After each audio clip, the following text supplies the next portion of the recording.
그리고 카자흐스탄의 경제 계획만 좀 빨리 설명을 하도록 할게요.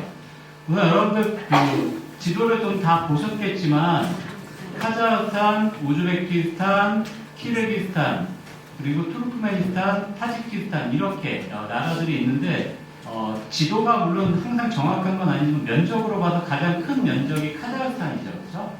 예, 카자흐스탄이 다른 4개국 정도의 크기, 아주 광활한 크기를 가지고 있죠. 그 다음 여기 이제 빨간색으로 된 것이 수도 또는 주요 도시일 텐데 카자흐스탄은 아스타나가 아까 수도라고 했죠. 그 다음 키르기스탄은 비슈케, 그리고 우즈베키스탄은 타슈켄트, 타지키스탄은 두샨베, 그리고 투르크메니스탄이 아시가바트. 여기 알마티는 없네요. 이게 알마티인가요? 네, 알마티. 알마티는 수도가 아니기 때문에 이제 빨간색으로 표시가 안 되는데, 여기 보시면 알마티, 뷰시케, 타슈켄트가 거리상으로 상당히 가까워요. 그렇죠? 그래서 요 세 개의 도시가 아무래도 교류가 가장 활발하게 잘 이루어져요. 위치상으로 서로 가깝고, 서로 교통도 많이, 교통수단이 많이 되어 있어요. 여러분, 뷰시케에서 알마티 온 거죠? 네. 뷰시케에서 알마티 올 때 비행기로 왔나요? 네. 비행기 타고 오셨구나. 차로 올 수도 있어요. 뷰시케에서 알마티까지 차로 4시간 정도 걸려요. 그래서 여러분들 뷰시케에서 알마티로 올 때 키르기스탄에서 카자흐스탄으로 오는 국경을 걸어서 국경을 통과하는 그런 경험도, 난 유럽을 안 가봤기 때문에 그 경험을 여기서 처음 해봤는데, 나중에 혹시 기회 되면 뷰시케 알마티는 한 4시간 정도 이렇게 차량으로 이동할 수도 있다. 그다음 타슈켄트하고 알마티도 상당히 많은 교통편들이 있는데, 특히 기차 같은 거 아니면 버스도 있긴 있다고 해요. 버스는 몇 시간 정도 걸리나? 몇 시간? 12시간 걸리는데 침대형 버스라서 요즘 되게 사람이 많이 타요. 가격도 하나로 한 4만 원 정도면 갈 수 있기 때문에 괜찮은 방법이에요. 그만큼 이제 타슈켄트하고 알마티가 경제 교류가 활발하게 이루어지고 오가는 사람들이 많다는 거죠. 그래서 이 세 도시가 주로 교류가 이루어지고 있습니다. 그리고 실제로 여러분들이 보면 한국에서 그렇게 먼 곳은 아니에요. 중국 조금 지나서 있는 거니까.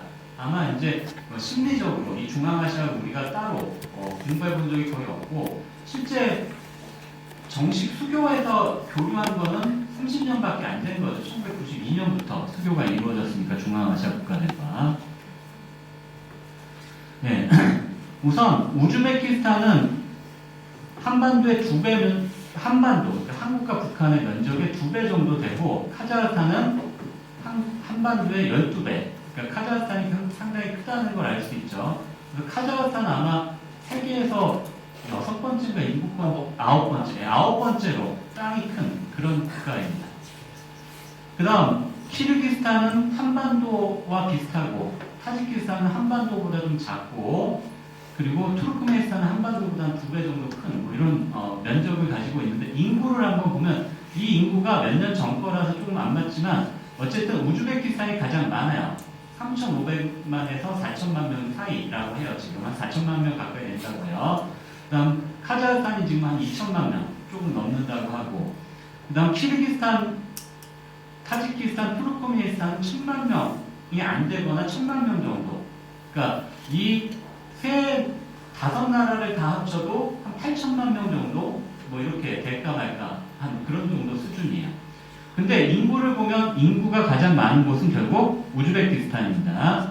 특히 면적과 인구를 비교해 보면 우즈베키스탄은 상당히 노동 경쟁력이 있는 편이죠.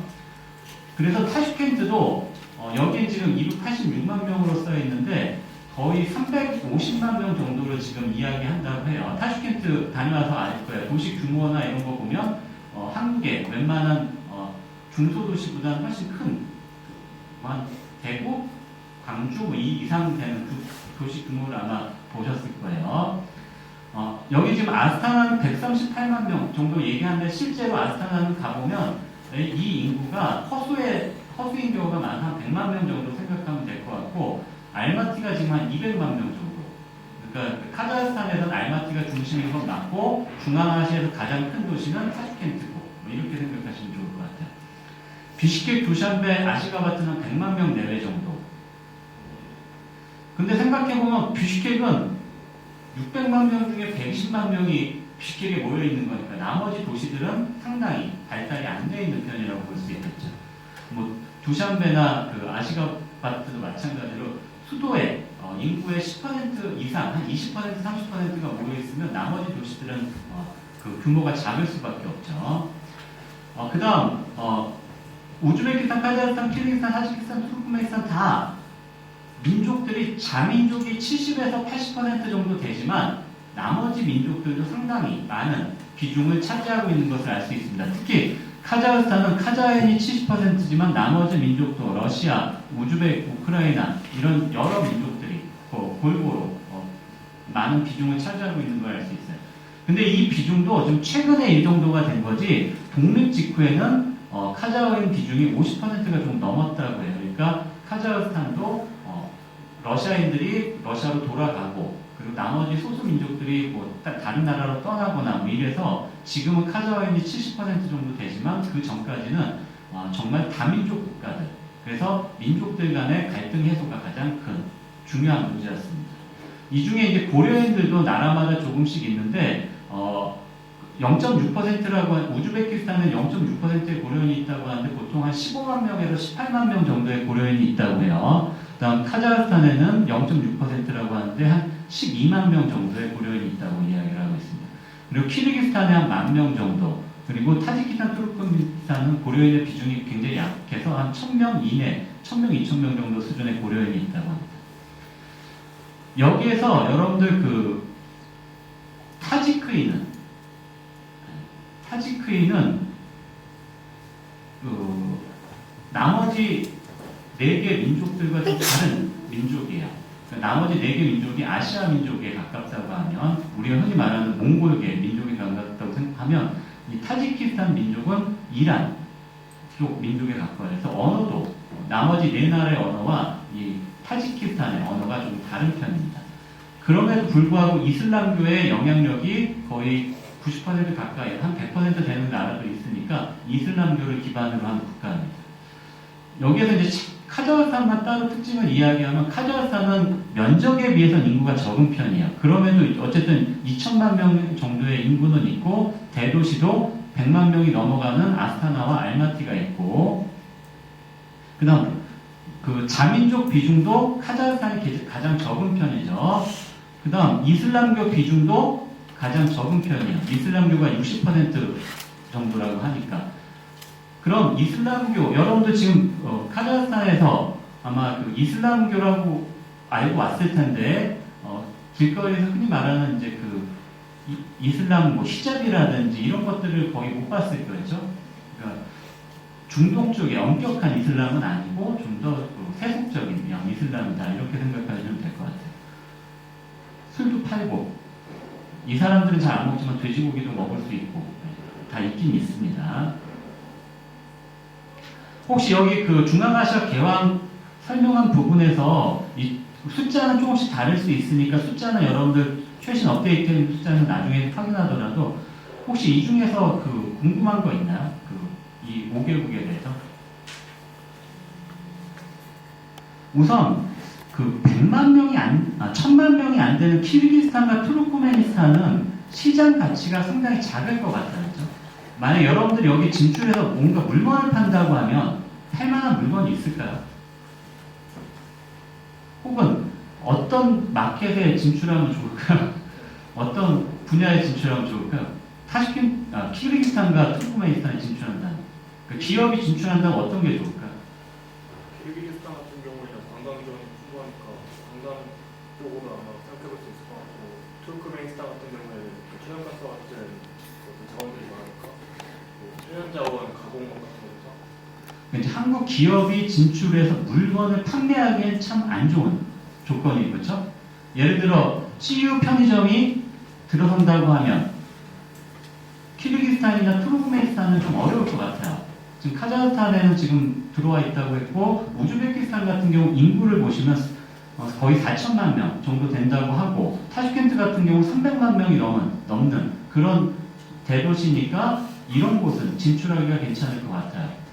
근데 그 외에 무슨 리퍼블릭?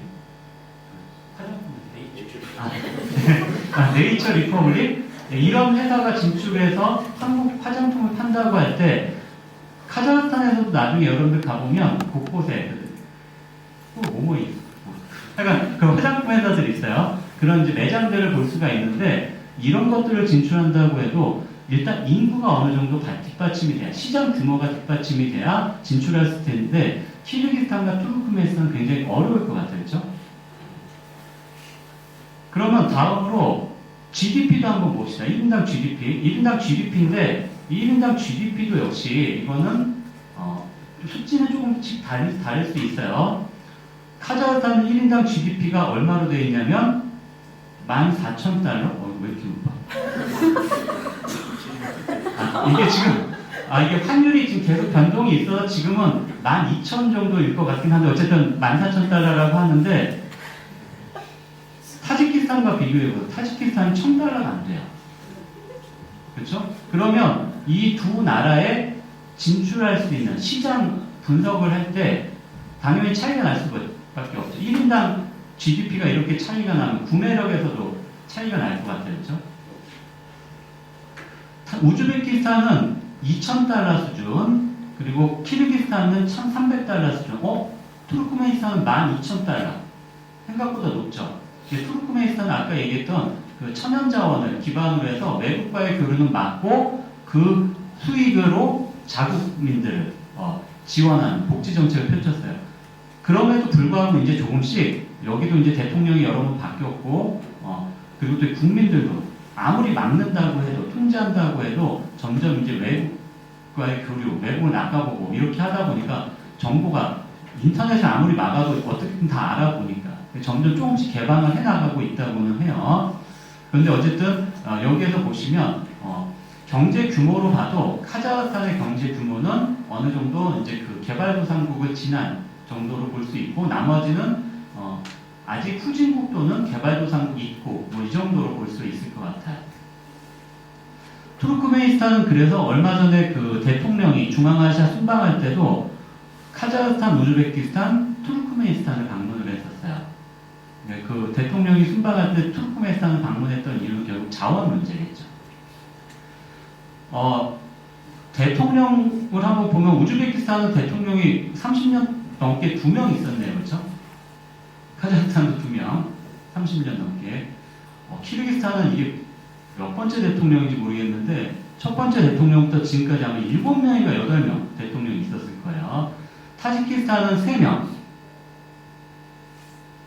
그 다음 투르크메니스탄도 3명인데 이름이 똑같은 이유는 아버지가 죽고 아들이 물려받은 거예요. 그래서 결국은 실제로 우즈베키스탄, 카자흐스탄, 타지키스탄, 투르크메니스탄은 독립 이후에 특정인에 의해서 장기 집권이 계속 이루어졌던 정치체제라고 볼 수 있어요. 그에 비해서 키르기스탄은 정치적으로 혼란스러울 수는 있어도 계속해서 지도자를 바꾸는, 그래서 여러 명의 지도자를 교체한, 그러니까 민주화를 어느 정도 민주적 그 발전을 이룬 그런 모습을 볼 수가 있습니다. 주요 산업, 우즈베키스탄이 농산업으로 표시가 되어 있는 이유는 여기에는 자원이 그렇게 많지는 않고 자원이 있기는 있지만 주로 면화라든지 이런 농작물, 농수산물 이런 것에 그 의존도가 높기 때문에 그렇습니다. 그리고 카자흐스탄과 투르크메니스탄은 자원, 원유와 가스 의존도가 높고 결국 원유와 가스가 풍부한 나라가 경제력은 좋은 편이에요. 그렇죠? 다음 키르기스탄과 타지키스탄 같은 경우도 역시 자원이 풍부하진 않다 보니까 가공업 정도, 1차 가공업 정도로 발전이 되어 있습니다. 그 한국에서 자체적으로 물건을 생산하는 국가예요. 그렇죠? 한국은 뭐 자체 브랜드들이 많이 있어요. 카자흐스탄은 예를 들어 자체적인 공산품이 많이 부족한 편입니다. 화장품, 생활용품 이런 것들도 역시 부족한 상황이에요. 그러다 보니까 그런 것들을 많이 수입을 해야 돼요. 근데 수입을 하려다 보니까 국제, 환율, 유가, 변동 이런 거에 굉장히 민감한 편이에요. 소련 시절에 그 러시아를 중심으로 해서 러시아에는 모든 물품들이 다 모이게 만들고 소련 시절에 나머지 국가들은 부분으로 발전을 시켰어요. 뭐 예를 들면 뭐 우즈베키스탄에서는 뭐 군수 산업을 우크라이나에서 군수 산업을 했다. 뭐 우즈베키스탄에서는 목화 사업을 해라. 뭐 이런 식으로 뭐 이렇게 산업을 분화시켜 놨어요. 그러니까 독립한 직후에 옛 소련가를 각 나라들이 제조업 기반이 부족해요. 그 모든 기반을 가지고 있었던 건 러시아만 아니고 나머지 국가들은 제조업 기반이 부족한 상태에서 독립을 했기 때문에 독립 직후에는 물품들, 그 공산품들이 굉장히 부족할 수밖에 없었고 아직까지도 카자흐스탄은 자체적인 생산이 많이 부족한 나라예요. 그래서 여기에서 부족한 물품들은 대부분 옆에 중국 그리고 종교적으로 관련이 있는 그리고 문화적으로 배경이 있는 터키 이렇게 튀르키예 이렇게 두 나라에서 집중적으로 수입을 하게 되는데 한국에서 의류를 수입한다고 한번 생각해 봅시다. 옷.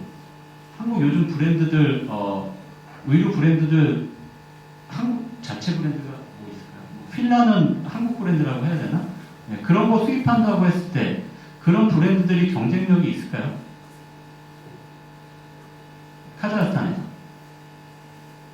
카자흐스탄에서 한국 브랜드, 의류 브랜드를 수출한다고 하면 경쟁력이 있을까요? 비싸가지고. 비싸서 안 될 것 같다? 카자흐스탄은 경제력이 그래도 좀 된다니까. 15,000달러면 우리가 보면 웃기지만, 우습지만, 여기에 중앙아시아 상대 구매력이 높은 편이에요. 근데, 비싸서 안 될 것 같다?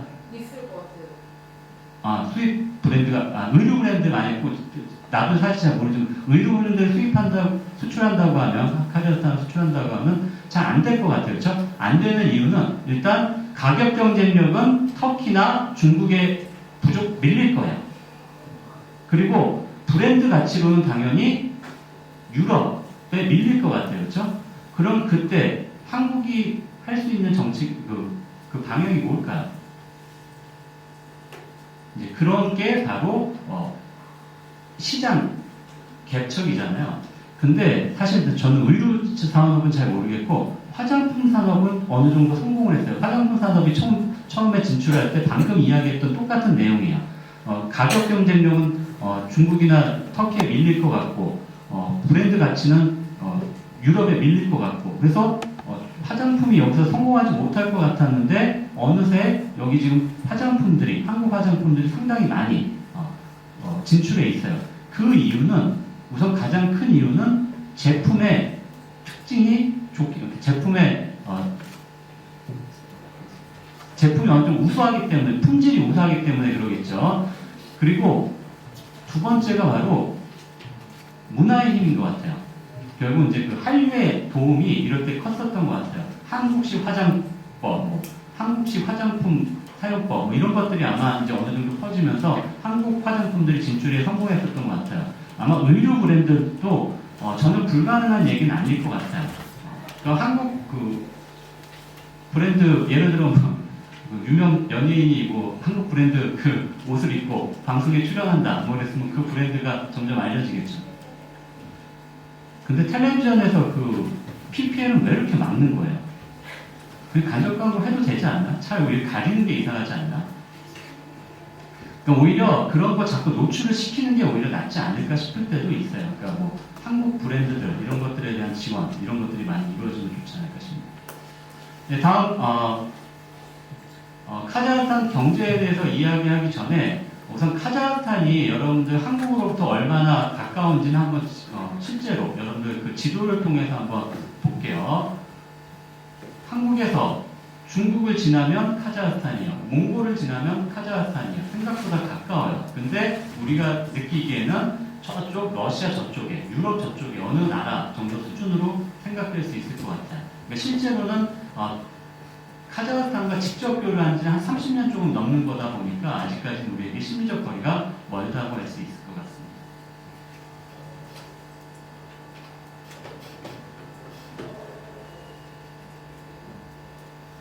카자흐스탄은 경제적으로 전형적인 내륙 국가입니다. 항구가 없어요.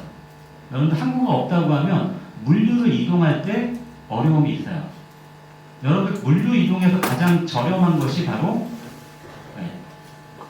배로 이용하는 거예요. 기차도 생각보다 비싸요. 그리고 또 실을 수 있는 물량의 한계가 있어요. 그러다 보니까 배가 가장 저렴한데 여기는 항구가 없어요. 그래서 한국에서 물품을 보낸다고 할 때 결국은 직접 카자흐스탄으로 보내는 거는 현재 항공편밖에 없는 거예요. 직접 보낸다고 하면. 나머지는 뭐 중국을 경유하거나 러시아를 경유하거나 해서 기차를 이용하는 방법, 열차를 이용하는 방법밖에 없겠죠. 그래서 러시아나 중국을 통해서 외부 항구에 접근하다 보니까 러시아와 중국에 대한 경제 의존도가 상당히 심각한 편입니다. 그리고 2008년, 2014년에 경기 침체를 한번 겪은 다음에 카자흐스탄 경제도 독립 초기에는 아주 급속도로 발전하다가 아까 이야기했었던 1인당 GDP 15,000달러를 넘기지 못하고 계속 주저앉고 있어요. 10,000달러에서 15,000달러 사이에서 계속 주저앉고 있어요. 하지만 넓은 면적과 낮은 인구 밀도라는 이 카자흐스탄의 경제적인 특징을 잘 이용하면 카자흐스탄에서 어떤 산업이 발전할 수 있을지 한번 생각해 볼 수 있을 것 같아요. 그래서 대도시에 알마티에 200만 명 그리고 아스타나에 140만 명의 인구가 집중되어 있는데 지역별로는 카자흐스탄도 소득 격차가 굉장히 심해요. 그래서 카자흐스탄 같은 경우는 여러분들 여기 알마티에 아스타나에 이름은 많이 들어봤을 때 나머지 도시들은 여기와 기반 시설이 상당히 차이가 있습니다. 그래서 지역별로 소득 수준의 차이가 심각한데 그렇다고 해서 알마티나 아스타나만 보고 사업을 할 수는 없을 테니까 그런 것도 생각해 볼 수 있을 것 같아요. 우선 카자흐스탄 경제에 대해서 고려인 문제를 빼놓을 수는 없는데 여러분 고려인 문제는 어느 정도 알고 있죠? 네. 그래서 고려인 문제는 어쨌든 빨리 지나가면 1937년에 카자흐스탄 내 17만 명, 10만 명 정도가 고려인 강제가 이루어져 있죠. 그래서 이 당시에 고려인이 카자흐스탄에 정착하면서 보건집이라고 하는 농사 짓는 방식을 전파하기도 하고 그리고 카자흐스탄 음식 문화에 영향을 미쳤는데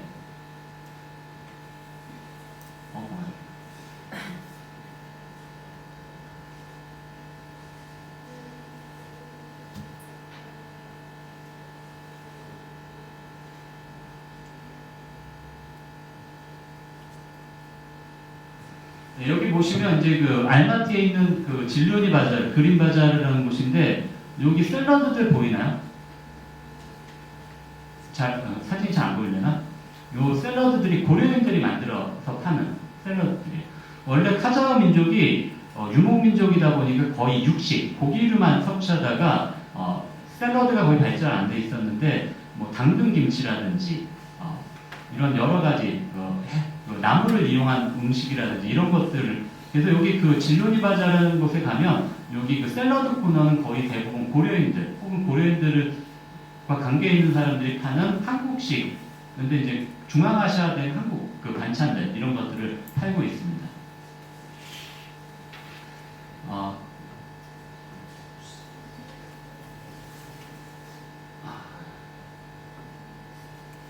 포상 너무 많이 해가지고 말도 모르고 문화도 모르고 좀 무시하는 사람들도 있었어요. 우리는 내가 고려인들 먹는 국수면들을 지금 이제 그 고려인들은 이제 국시라고 불러요. 그 중앙아시아 고려인들이 먹는 국시라는 건데 그 한국의 국수 이런 것도 중앙아시아에 많이 전파가 되어 있습니다.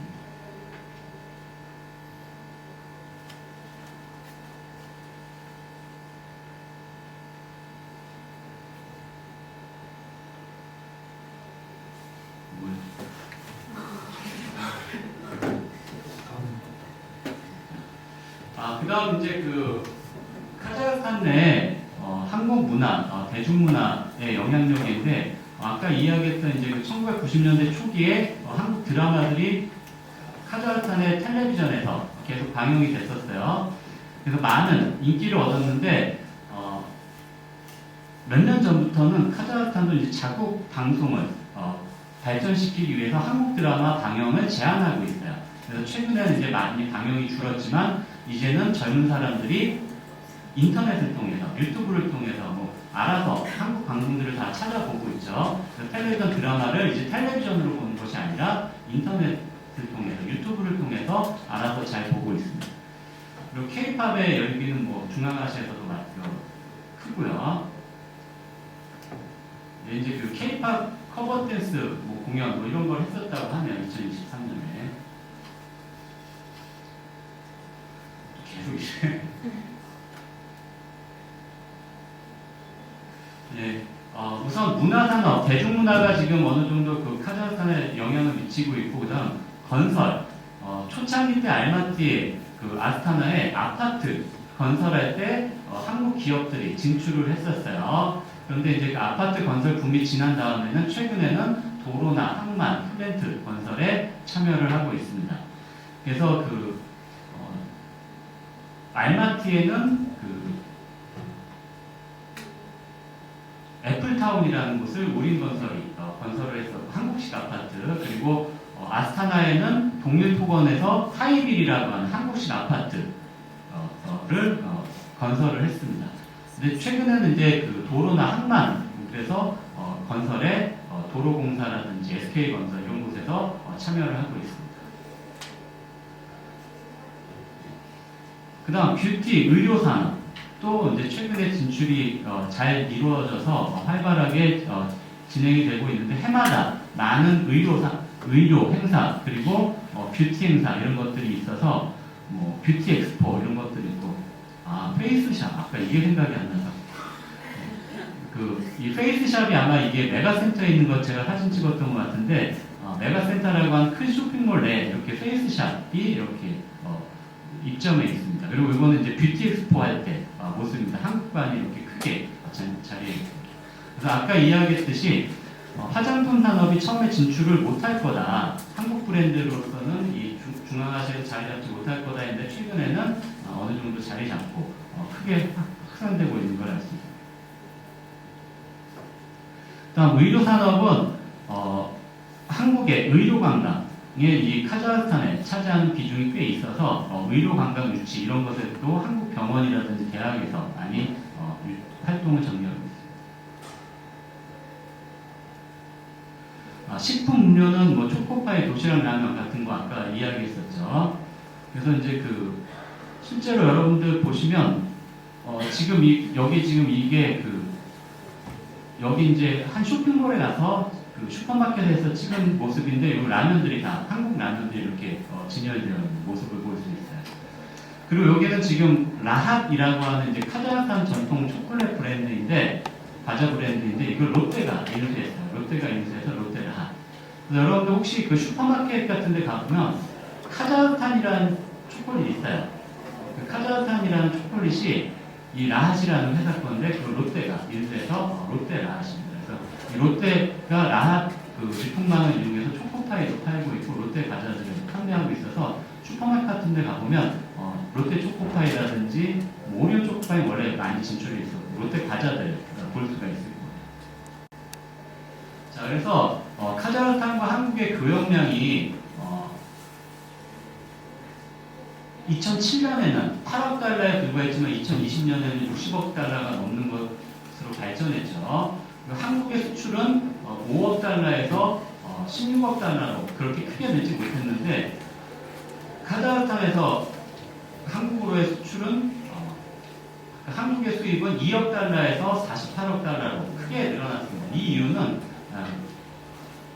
자원 문제겠죠. 그래서 한국의 자원 외교를 위해서 천연가스, 원유 이런 곳이 많은 나라들과 교류하다 보니까 이제 카자흐스탄 이런 산업에 진출해서 교류를 하고 있습니다. 간단하게 지금 빨리 그 카자흐스탄의 경제 규모의 특징이나 경제 중앙아시아에 대해서 간단하게 설명을 했는데, 이제 빨리 질의응답을 오상호 선생님께 넘길게요. 여러분들 궁금하신 거 있죠? 중앙아시아 그리고 경제 이런 거에 대해서 궁금한 것들을 한 명씩 정리해서 좀 질문해 주세요.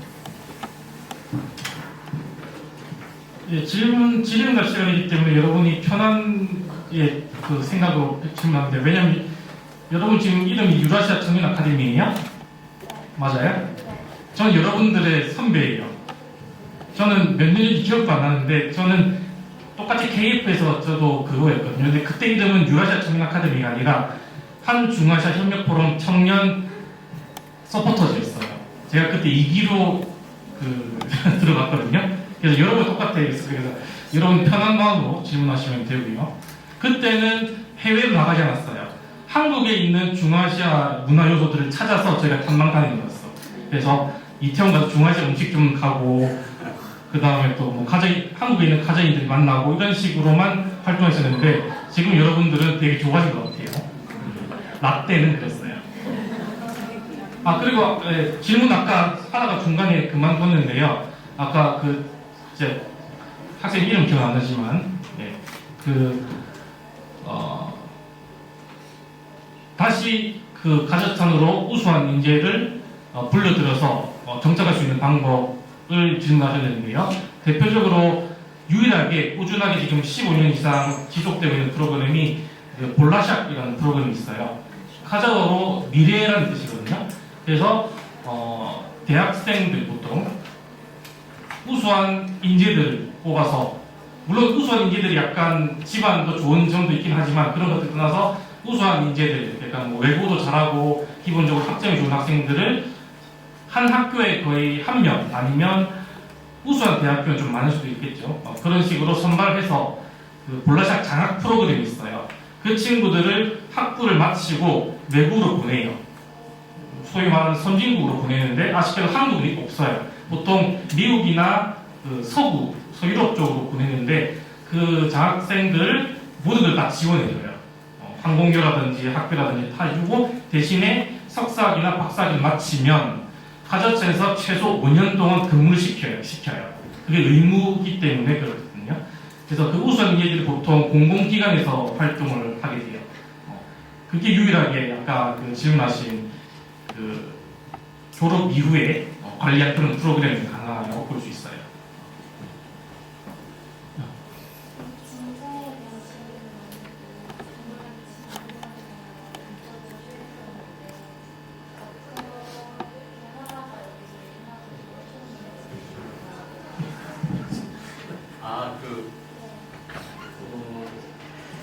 저는 이제 코리아 파운데이션 파견 교수로, 개공 교수로 이제 이 대학에 오게 됐는데, 중앙아시아를 선택하게 된 건 그냥 특별한 이유는 없고 그냥 여기서 모집을 하니까 온 건데, 올 때는 사실 중앙아시아를 전혀 모르고 왔어요. 러시아에 5년 있었는데 러시아에 갈 때도 러시아를 전혀 모르고 갔어요. 예전에 방공교육을 심하게 받아서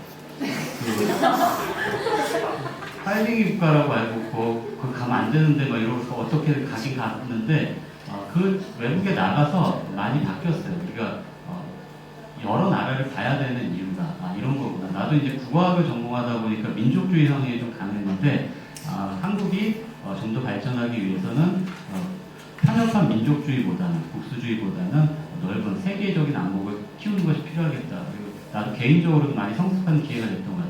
카자흐스탄도 처음 왔을 때는 카자흐스탄에 대해서 뭘 알고 왔던 건 아니고 그냥 자리가 있어서 왔던 건데, 이제 와서 보니까 카자흐스탄의 장점 이런 것들을 많이 느낄 수 있어요. 지금 내가 카자흐스탄에 있으니까 카자흐스탄 자랑을 많이 했는데 우즈베키스탄에서 만난 사람들은 우즈베키스탄 자랑을 할까요? 그렇죠? 어디를 가든 다 사람이 사는 곳이고 자기가 지내는 곳에 좋은 점들을 최대한 부각시켜서 거기에 장점들을 밝혀서 이제 그걸 키워나가는 게 제일 중요한 것 같아요. 여기도 부족한 점 많아요. 문제점들 많아요. 근데 그런 걸 지금 얘기하고자 여러분들과 있는 건 아니기 때문에 카자흐스탄에 대해서 좋은 점만 얘기했는데, 어쨌든 여러분들 이런 좋은 기회에 중앙아시아 지금 세계국을 지금 여러 도시를 돌았다고 하니까 앞으로도 좀 많은 기회에 여러 나라들을 많이 가보고, 한국과 비교해서 좋은 점도 있고 부족한 점도 있지만 한국도 100%는 아니라는 거 알았으면 좋겠습니다. 일단 저는 거기에 일이 있어서, 여기에 일이 있어서 온 겁니다. 그러니까 자기소개시네요.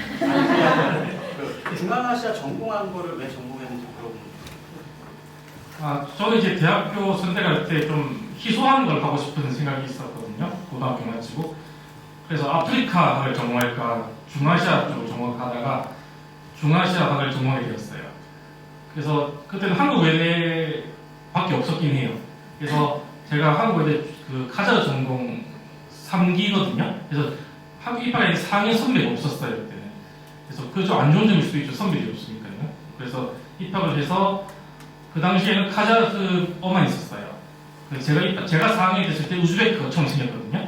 그래서 지금 현재는 그 한국외국어대학교에 우즈베크어 배우는 학생이 조금 더 많다고 들었어요.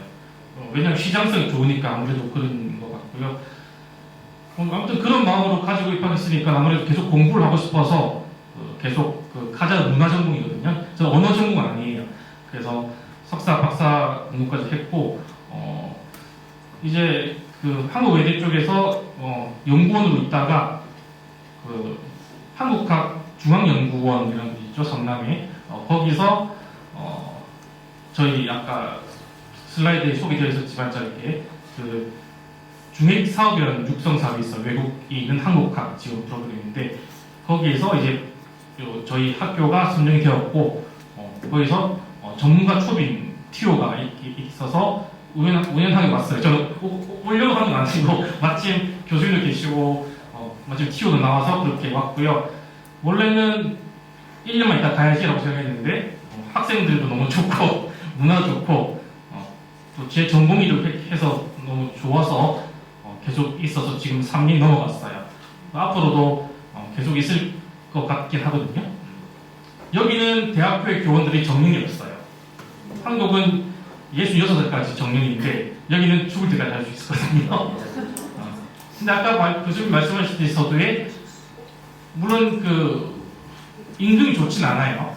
물론 우즈벡보다는 좋지만 뭐 그런 문제들이 있기 때문에 여러 가지 저도 사업을 할까 아니면 이게 부업으로 그런 거 생각 중에 있어요. 그래서 그런 계기로 여기서 지금 강의를 하고 있게 된 거죠. 질문 하나 있는데 아까 그 인구 슬라이드 보여주실 때 알마티가 아스타나보다 인구가 더 많다고 하셨는데 수도보다 알마티 인구가 더 많은 이유가 무엇인지 궁금합니다. 원래 그 옛날 소비에트 시대 때 그 군사 요새였어요. 알마티 여기가. 그때 이름 알마티가 아니라 베르니라는 요새였고요. 그때부터 알마티를 제조업이랑 기본적으로 군수 사업을 발전시켰어요. 그래서 러시아를 강제로 보냈어요. 러시아에서. 그때 물론 러시아 이름이 아니지만 그때부터 보내서 그때부터 인구가 가장 많은 도시로 성장했었고요. 그때는 아스타나는 사실 아스타나가 아니었어요. 그냥 북부에 있는 시골이었는데 나자르바예프 대학 시절 때 너무 남동쪽으로 몰려 있으면 관리하기가 힘들거든요. 민족적으로 그렇고 러시아 영향도 생각해야 되거든요. 러시아랑 가장 가까운 정치 관계, 경제 관계인데 수도가 가장 멀리 있어요. 그것 때문에 1997년에 수도를 천도하게 되거든요. 그래서 우리나라 세종시처럼 행정 수도로서의 위상을 가지게 돼요. 아스타나가. 그래서 인구가 원래 30만 명이었는데 97년부터 2000년대 초반까지 50만 원 만들었고 그 이후에 공무원들은 최대한 아스타나로 살게, 그 세종도 마찬가지죠. 그런 식으로 해서 원래는 인구가 시골이었는데 이제 인구를 많이 보내기도 하거든요. 그래서 결국 알마티가 옛날부터 가장 큰 도시였고 아스타나는 여러분 생각하는 세종처럼 그런 의미를 보시면 돼요. 그래서 러시아와의 거리도 가깝고 전체적으로 국가를 중앙에서 관리하기도 지리적으로, 물리적으로도 편하기 때문에 새로운 도시라고 생각하면 돼요. 계획도시라고. 그래서 인구가 그렇고요. 그리고 100만 명이 넘는 도시는 심켄트라고 있어 남부에 타시켄트에서 택시로 1시간 반이면 도착할 수 있어요. 거기가 지금 126만 명이 인구이기 때문에 세 번째 도시고요. 그래서 알마티 210만 명, 그 다음에 아스타나 150만 명, 심켄트 120만 명 정도 되는 대표적인 도시고요. 나머지 주도들은 되게 작아요. 20만 명 되고 30만 명 그 정도거든요. 네.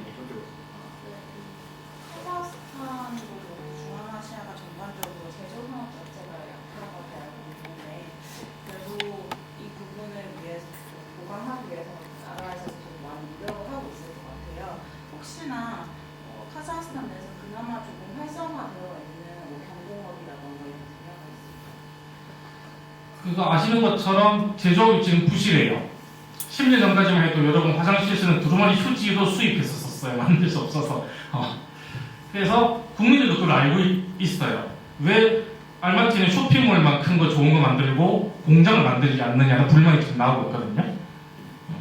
그래서 공산품이 대부분 비싸죠. 그래서 서민들의 월급으로는 하다못해 그러니까 휴지 사기도 되게 부담되는 지금 단계에 있어요. 그래서 나라에서도 조금씩 그 제조 부분을 육성시키려다는 말은 있어요. 근데 가시적으로 보이는 게 없어요. 그러니까 쇼핑몰을 만드는 것만 그러니까 제일 마지막 단계를 생각하는 거야. 수입해서 팔기만 해서 이윤만 남기면 되는 거지라고 생각하는 문제점이기 때문에 그게 지금 가장 큰 경제 걸림돌이라고 볼 수가 있고요. 아까 말했던 뭐 관광 얘기 나왔는데 관광 자원은 되게 좋은 게 많아요. 한국 사람들이 봐서도 정말 감탄할 정도로 좋은 게 많은데 역시 투자를 안 하고 있어. 왜 그런지 모르겠지만 앞으로 그러니까 제조업이라든지 그런 3차 산업, 4차 산업 같은 것들도 많이 생각하고 있는데 국가 단위에서 제조업 육성이라는 정확한 프로그램이 보이지 않아요. 느껴지지 않거든요. 여기 살다 보면 물론 2050 카자흐스탄 발전 경제 정책 이런 건 있어.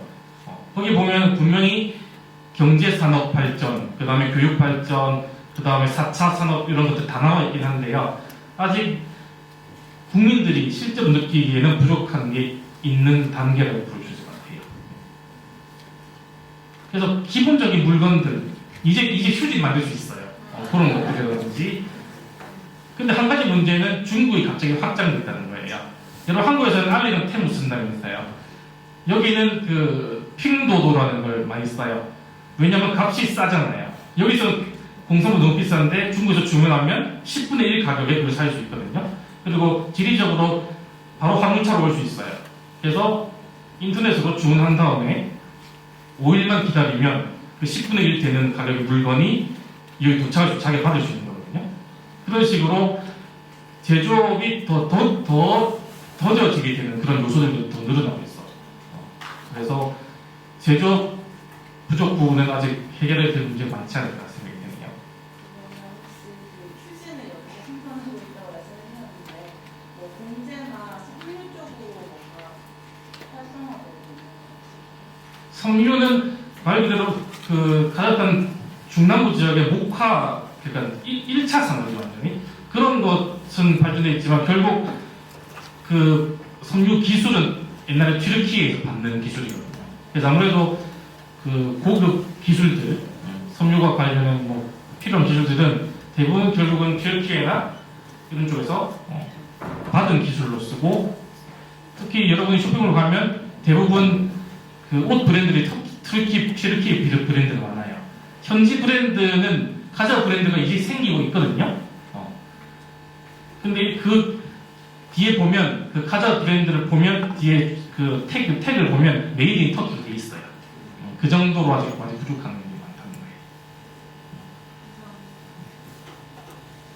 그러면 이제 그 말씀해주신 발표 자료를 보니까 한국과 관련된 사업이 시약형 사업이랑 중립대학 사업 이렇게 나뉘어진 것 같은데요.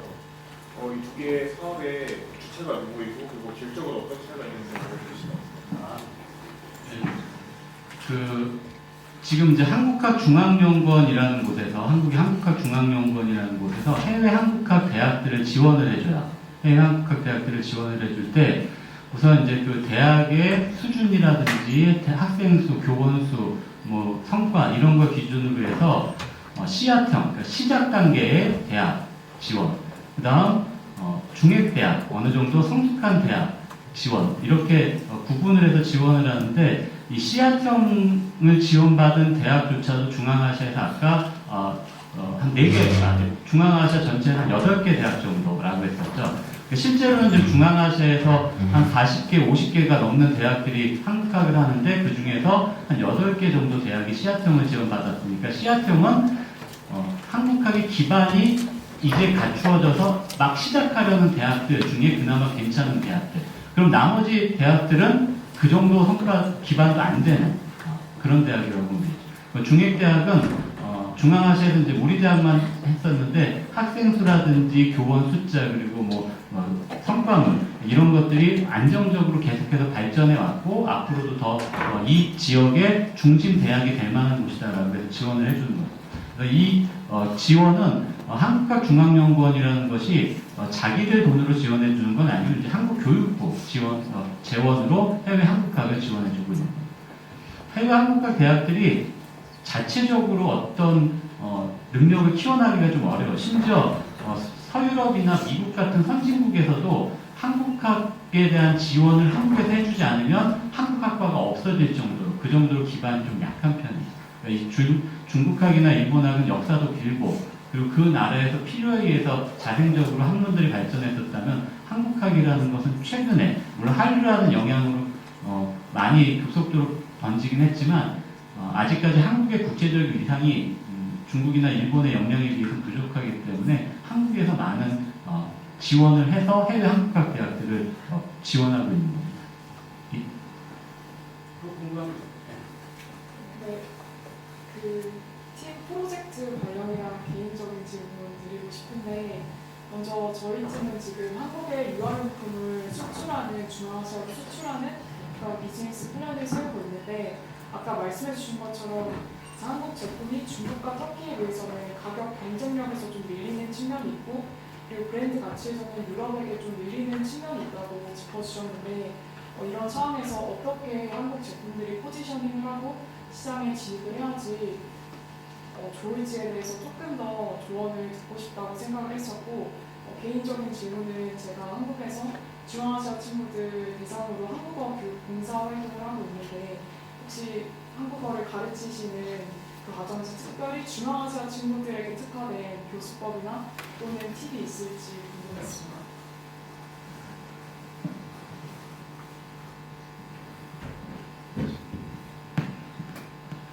유아용품을 소재로 해서 비즈니스를 하고 싶다는 팀 맞아요? 나쁜 말 하려고 하는 건 아니지만 유아용품 산업 지금 그러니까 가게가 너무 많아요. 알마티만 보면 한국은 막 지나가다가 보이진 않잖아요. 잘. 근데 알마티는 시내 한 블록 가다 보면 하나씩 다 있어요. 그래서 이미 포화 상태라서 그 추천할 만한 사업 분류는 아니거든요. 그래서 그걸 약간 염두에 두시면 좋을 것 같고요. 사실 아까 말씀 다 아시다시피 가격 경쟁력도 사실 중국에 안 되고 품질은 될 수 있어. 그래서 만약에 정말 그 유아용품을 중점하고 싶다면 부유층을 대상으로 할 수 있는 퀄리티에 맞춰서 우리가 프리미엄 브랜드라고 하죠. 그런 식으로 맞춰서 하는 방법이 가장 좋을 것 같아요. 가격으로서는 지금 안 될 것 같고요. 뭐 중국 브랜드도 있고 러시아 브랜드도 있고 기본적으로 이미 너무 포화 상태라서 추천할 수는 없지만 만약에 그 주제를 하고 싶다면 프리미엄 브랜드를 맞춰서 하는 게 좋을 것 같다는 생각이 돼요. 그 다음에 중아시아 학생들에게 효율적인 그 한국 교수법, 교수법이라고 하기도 저는 이제 수업을 할 때 기본적으로 한국 문화에 대한 관심이 많기 때문에 문화와 관련된 거를 항상 말해줘요. 항상 트렌드를 요즘 동양을 많이 말해주는데 예를 들어서 한국에 밤양갱이라는 노래가 나오면 학생들이 뭔지 알아요. 그래서 그 노래에 대해서 가사를 밤양갱이 그 노래 때문에 그래서 그런 소재들 그 다음에 두바이 초콜릿도 알더라고요. 그래서 두바이 초콜릿이 한국에서 어떻게 유명해졌는지 그런 과정들을 설명해 주면 되게 재밌어하고요. 그 다음에 학생들이 최근에 좋아했던 거 저는 그걸 몰라요. 선재라는 친구가 드라마예요? 네. 넷플릭스예요? 아니면 TV예요? TV라고? 그래서 그런 가장 최신적인 그런 요소 있잖아요. 그런 것들을 영상과 함께 소개해주는 그런 것들을 하면 되게 좋아하고요. 생각보다 한국 정치도 되게 관심이 많아요. 수업하다 보면. 저는 이제 동양학으로서 한국학 강의하고 있는데 한국 문법보다는 정치 경제 쪽으로도 강의하고 있어요. 그래서 전혀 관심 없을 것 같지만 생각보다 관심 많아. 그래서 이승만 대통령부터 지금 윤석열 대통령까지 쭉 소개를 해주면 되게 재밌어요. 선생님 박정희 대통령 이런 거 했어요. 아니면 문재인 대통령 이런 거 했어요. 하고 되게 질문도 많고 그렇기 때문에 꼭 한국뿐만 아니라 그 주위의 부수적인 요소들도 같이 강의를 해주면 좋을 것 같고, 결론적으로는 가장 트렌드에 맞는 그런 요소들을 여러분들이 먼저 공부를 해야 될 것 같아요. 저도 트렌드에 뒤떨어지지 않기 위해서 열심히 하고 있어요. 두바이 초콜릿도 사 먹어보고, 밤양에도 사 먹어보고, 비비가는 누군지 몰랐는데, 가수 노래도 들어보고 이런 식으로 여러분들 스스로 공부를 해야 좋은 선생님이 되지 않을까 싶고요. 그리고 아까 제조업 이야기 하나 생각이 났는데요. 제조업이 부족해서 한국에서 지금 들어오는 기업들이 있어. 대표적으로 카자흐스탄 북부의 코스타나라는 도시에 기아 자동차 제조 공장이 들어왔어요. 그래서 실제로 지금 고용이 되고 있고요. 임금도 좋대. 그래서 지금 카자흐스탄 평균 임금이 한 달에 공식 발표 자료에 따르면 32만 탱이에요. 한국 돈으로 90만 원 정도인데요. 코스타나의 공장 같은 경우는 기본 노동마다도 50만 탱이기 때문에 평균 임금도 훨씬 많거든요. 물론 그 공식 평균이기 때문에 약간 높여 말하는 게 있겠죠. 막상 서민은 되는 거 안 되긴 하는데요. 그래서 그런 한국 기업들 대표적인 것들, 그 다음에 KTNG 한국담배인화공사가 알마티 근처에 공장을 만들고 있어요. 여기서 한번 홍삼 좋은 거 알거든요. 그래서 그런 아이템이라든지, 물론 담배도 좋아해요. 저는 피지 않지만 담배 피는 그 분들은 한국 담배를 좋아하더라고요. 그래서 물론 에세이는 지금 수입해서 러시아 쪽에서 수입하고 있고요. 이제 카자흐스탄에 공장을 만들면 한국 담배들도 더 저렴한 가격에 공급되면 성공적인 사업이 될 수 있을 것 같아요. 그런 제조 한국에서도 들어오고 있다라는 거. 물론 다 성공하는 건 아니에요.